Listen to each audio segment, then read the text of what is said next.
SER Podcast. Hola, soy Javier Ruiz y esto es Hora 25 de los negocios.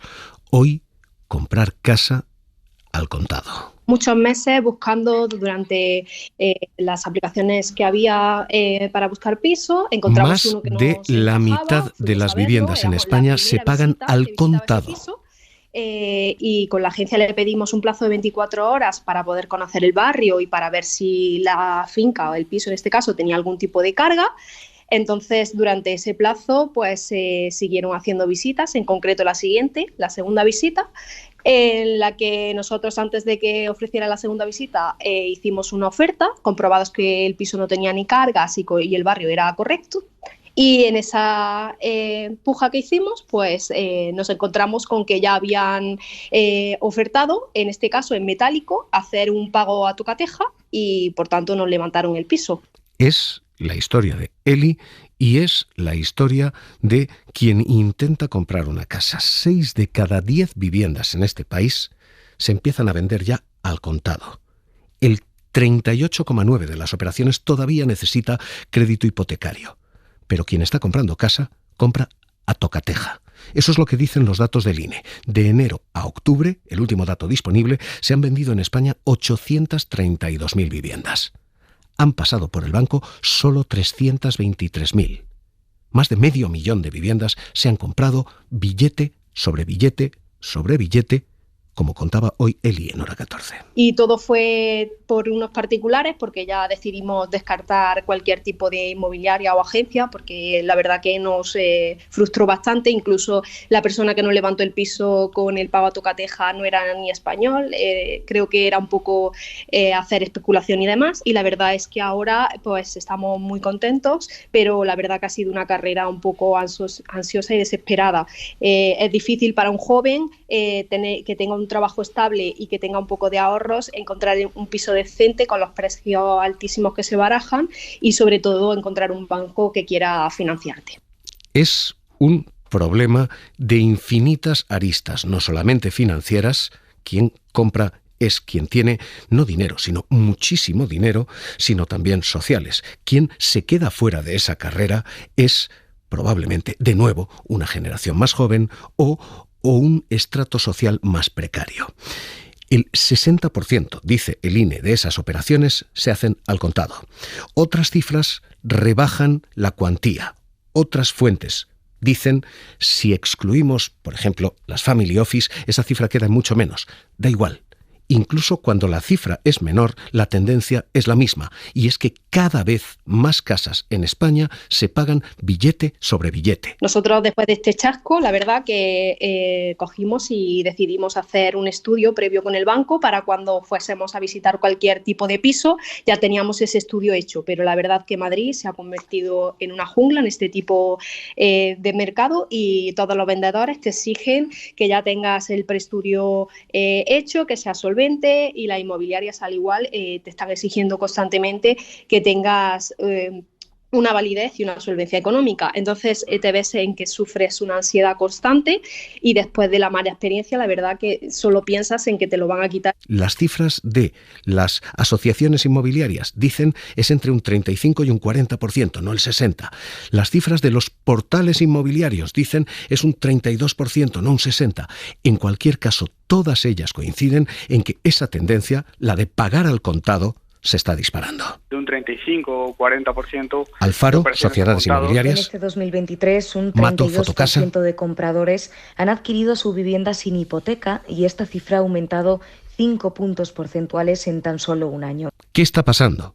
Fundamentalmente que quien tiene dinero tiene casa y quien no está siendo permanentemente expulsado. Insisto que hay una situación de desigualdad, si quieren llamarlo así, inmobiliaria o social.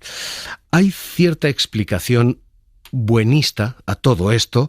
Fotocasa la señala en esta dirección. La principal razón es que la tasa de ahorro de las familias también se ha incrementado considerablemente con respecto al año anterior. De hecho, casi un 8% de los compradores no solicitan ayuda al banco, pero sí ayuda familiar. Hay otro tipo de explicación más quizás realista o más cínica si ustedes quieren, y es que vuelve a haber señales de un pelotazo urbanístico en nuestro país. Un pelotazo que esta vez parece diferente. Viene de arriba, de muy arriba, y que tiene 3 explicaciones. Explicación financiera. El grueso de estas compras son de inversores mayoristas, de family office, de empresas de pequeña inversión y sobre todo de no residentes, ciudadanos extranjeros con mucho poder adquisitivo que no compran esas casas para vivir, sino para invertir, decía José María Alfaro de Fay. Pues pequeños inversores en términos generales, o family office, o sea, realmente inversores pequeñitos, gente que tiene algo ahorrado y que compra una segunda vivienda. No se está hablando de que estén entrando grandes fondos de inversión ni socimis siquiera. Las socimis al revés están deshaciendo posiciones. Esta es la primera explicación financiera. Hay una segunda explicación y es la explicación geográfica. La mayoría de esas operaciones sin hipoteca se concentran en 2, 3, 4 puntos, que son precisamente los 2, 3, 4 puntos ya calientes.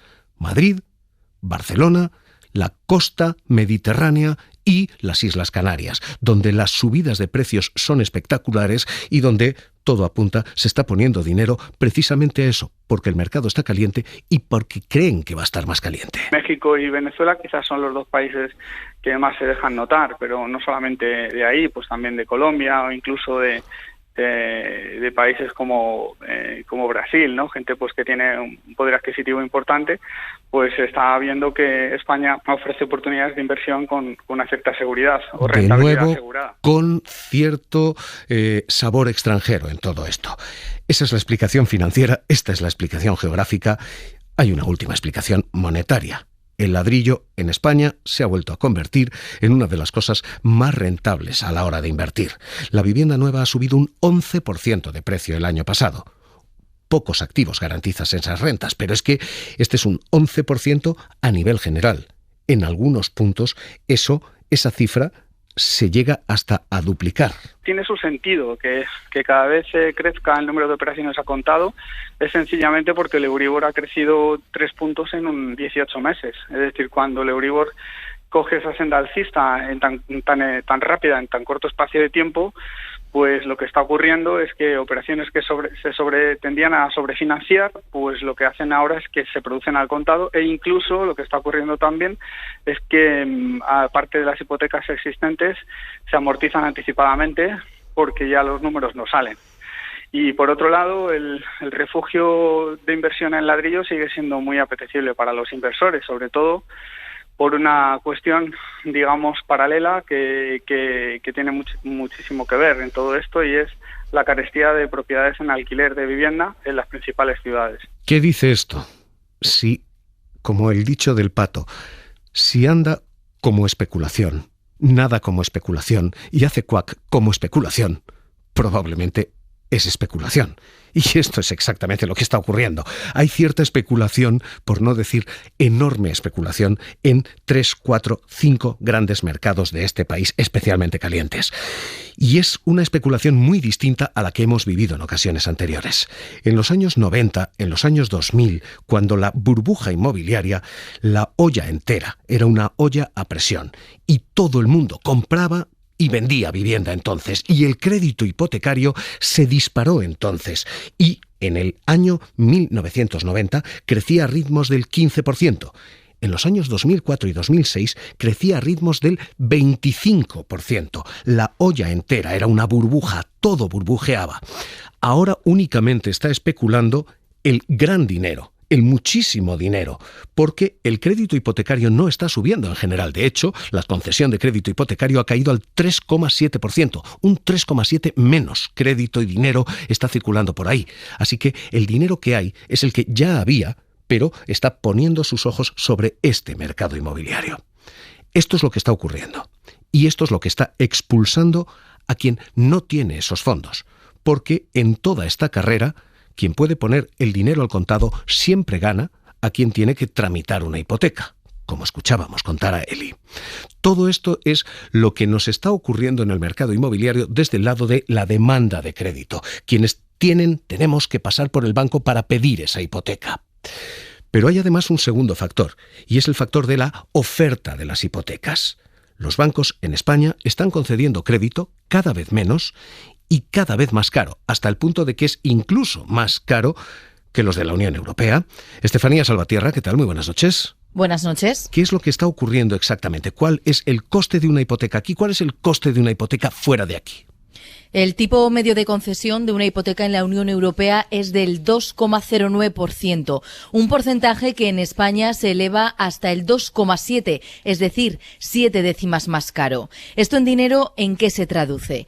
En España pagamos de media por una hipoteca 145.000 euros. Si en Europa se pagan 662 euros al mes, aquí los bancos nos cobran 705 euros, es decir, 43 euros más todos los meses, o lo que es lo mismo, 516 euros más al año por nuestra hipoteca que si la comparamos con la media europea. Por cierto, los españoles, a la hora de contratar una hipoteca, tenemos preferencia por los tipos de interés fijos. Bajo esta fórmula se registraron el 53% de las hipotecas firmadas, es un 10% inferior si lo comparamos con el mismo mes del año anterior. De hecho, este es uno de los problemas, gracias Estefanía, y es que lo que antes se concedía a tipo fijo, cuando el tipo fijo era más alto que el variable y que el mercado, ahora ya no se oferta. Ahora a los clientes se les ofrece tipo variable, el tipo caro en el mercado. Así que lo que tenemos ahora mismo es disfunción del lado de la demanda de crédito, disfunción o lógica desde el lado de la oferta de crédito y un saldo final. Hay, de nuevo, señales de especulación. Hay, de nuevo, alertas de burbuja inmobiliaria. Pero vuelvo a decir, no es una burbuja general, es un cierto burbujeo en distintos sectores. En Madrid, en Barcelona, en Canarias, en Andalucía, especialmente en la costa de Andalucía, esas temperaturas de precio están absolutamente disparadas y esas operaciones al contado están absolutamente disparadas.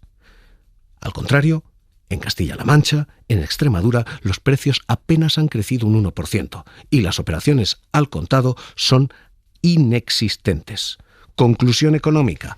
Ha vuelto la especulación inmobiliaria a España, si es que alguna vez se fue, pero es una especulación que en esta ocasión va por barrios, por pequeños mercados y va por estratos sociales. La están protagonizando las grandísimas fortunas, los grandes capitales.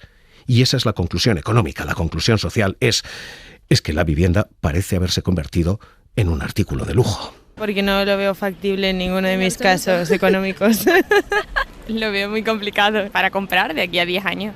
Y ahora mismo plantearme una vivienda, comprarla, no es viable. También valoramos la posibilidad de comprar, pero esta idea se nos quitó rápidamente de la cabeza porque los precios eran astronómicos y a las viviendas a las que nosotros podíamos acceder pues no cumplían con los requisitos mínimos que nosotros nos habíamos marcado, ¿no? Está todo súper caro y cualquier cosa que está asequible es un cuchitril, o sea, no.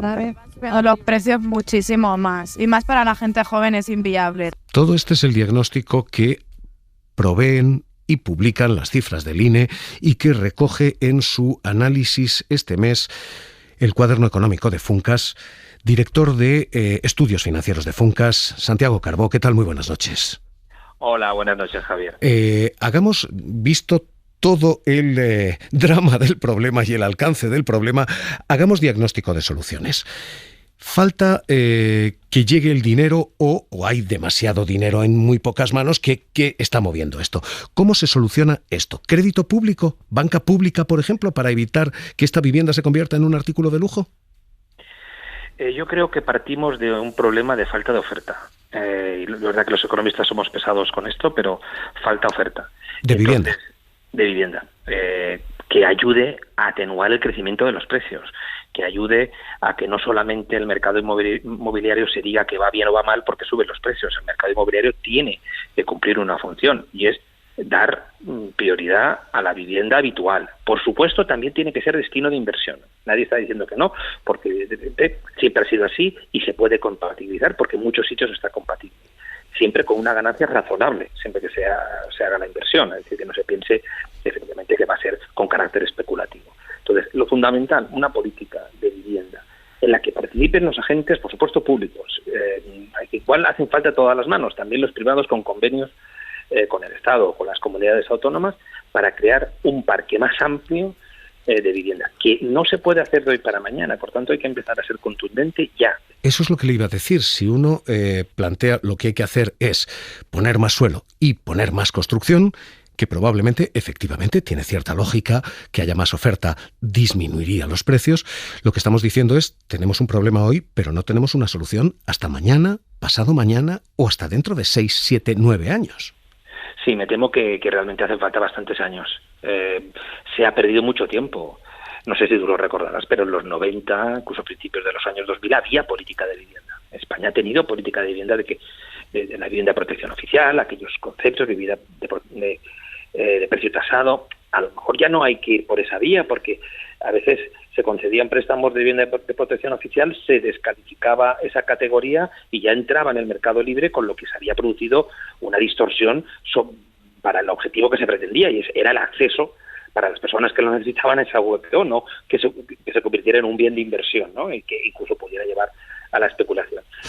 Ahora habrá que buscar nuevas modalidades, es decir, hay que pensarlo cómo hacer, pero es posible aún, evidentemente, pero que tienen que participar todas las administraciones, sobre todo Estado y comunidades autónomas, que son los que tienen los recursos y tienen la normativa al alcance, y dedicarlo muchos años y siendo contundente, es que si no realmente es un problema para muy largo plazo. Hay cierta, coincidencia en los diagnósticos por parte de gobierno y de oposición. Tenemos toda una legislatura por delante para que la vivienda deje de ser un problema y pase a convertirse en un derecho real y efectivo. Desde quien gobierna el Estado central a quien gobierna en la mayoría de las autonomías, el PP. Suelo público, suelo de los ayuntamientos, suelo de las comunidades autónomas, suelo de la Administración General del Estado. Así que un pacto, probablemente un pacto político, sería imprescindible, dicho esto, altamente improbable. Esto, la parte de políticas públicas. Déjeme que le pregunte por la otra parte, la de sector privado. ¿Qué mejoramos en la banca? ¿Qué ha de hacer la banca? Porque ahora mismo lo que tenemos, lo estamos diciendo, es gente que va a pedir el crédito y que mientras pide el crédito ha perdido la casa porque alguien ha llegado con el fajo de billetes. ¿Qué ha de hacerse? Bueno, la verdad es que uno puede dejar una señal, no olvidemos, una señal mínima, y con eso ya te reservan la vivienda, ¿no? Pero hemos escuchado a Eli que en 24 horas, mientras mirábamos las cargas, fuimos a comprar y ya había volado la casa. ¿Se puede hacer algo? ¿Se debe hacer algo? ¿Se puede cambiar? Bueno, si te ocurre continuamente, no creo que sean todos los ejemplos que ocurren. Hay gente que se está hipotecando. Lo que pasa es que han encarecido las hipotecas y la gente se ha retraído, esperando que dentro de unos meses empiecen a bajar otra vez, si te interesan las de tipo variable, y también bajarán las de tipo fijo, ¿no? La gente se ha enfriado un poco y dice, oye, ha subido mucho el precio de la hipoteca, es decir, el tipo de interés, vamos a esperar un poco, salvo que encuentres el piso de tu vida, que entonces normalmente te embarcas al precio que sea, si puedes. O sea, hay que correr. Pues sí, en el contexto en el que estamos hay que correr. Estamos viendo absolutamente cosas que no pensábamos, además en el mercado de alquiler, por lo que dicen, incluso hay un cierto casting, ¿no? Para ver quién entra a una habitación o quién se queda al alquiler de una casa. Hombre, yo creo que estamos en un contexto en el que sería importante tener una mayor disponibilidad de viviendas para no estar viendo esta situación tan difícil, ¿no? En la que está costando muchísimo en las ciudades que usted ha señalado encontrar una vivienda, una habitación, y además se la quitan de las manos, es decir, tienes que estar corriendo continuamente y viendo además si lo logras, ¿no? Y esto podría cambiar radicalmente en unos años, evidentemente, si se pusiera a disposición mucha más vivienda. Director de Estudios Financieros de Funcas, Santiago Carbó, gracias por estar con nosotros en Hora 25 de los Negocios. Un abrazo. Un abrazo, Javier. Ahora esta es la clave y el problema. Mucha gente diciendo: cuando los intereses no sean un robo, pues directamente me pondré con una hipoteca, pero de momento, como está la cosa, creo que no. Yo con mi madre, hasta que cumpla 50 años por lo menos. Vista futuro, diciendo esto ante la resignación de quienes no pueden poner billete sobre billete y pagar a tocateja. Una entrada. Estamos esperando a tener estabilidad económica y laboral, y entonces igual sí. Para no perderte ningún episodio, síguenos en la aplicación o la web de la SER, Podium Podcast o tu plataforma de audio favorita.